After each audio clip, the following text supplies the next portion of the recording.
గత 2 నెలలుగా క్రికెట్ అభిమానులకు కావాల్సినంత వినోదాన్ని పంచుతున్న ఐపీఎల్ 17 నాకౌట్ దశకు చేరుకుంది. క్వాలిఫై 1లో భాగంగా మంగళవారం అహ్మదాబాద్ వేదికగా టేబుల్ టాపర్ కోల్కతా, రెండో స్థానంలో ఉన్న హైదరాబాద్ జట్లు పోటీ పడతాయి. ఈ మ్యాచ్లో గెలిచిన జట్టు నేరుగా ఫైనల్కు అర్హత సాధించే అవకాశం ఉంటుంది. మరో మ్యాచ్ క్వాలిఫైయర్ 2 ఆలోచన లేకుండా ఇరు జట్లు శస్త్రాలను సిద్ధం చేసుకుంటున్నాయి. సీజన్ ఆసాంతం నిలకడగా రాణిస్తూ సమిష్టి ప్రదర్శనలతో ప్లే ఆఫ్ చేరిన ఈ రెండు జట్లలో మ్యాచ్ విన్నర్లకు కొదవ లేకపోవడంతో మోతేరా స్టేడియంలో మరో రసవత్తర పోరుకు రంగం సిద్ధమైంది.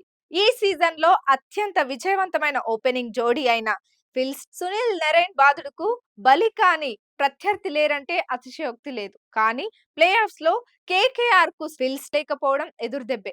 జాతీయ జట్టు బాధ్యతల నిమిత్తం అతడు కోల్కతాను వీడాడు. ఈ నేపథ్యంలో కేకేఆర్ టాప్ స్కోరర్ నరైన్ పై మరోసారి భారీ ఆశలు పెట్టుకుంది.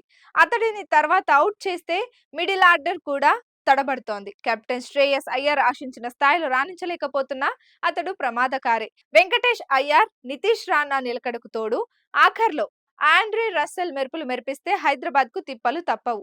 ఆడేది తక్కువ బంతులే అయినా భారీ హిట్టింగ్లతో కీలక పరుగులు రాబడుతున్నాడు.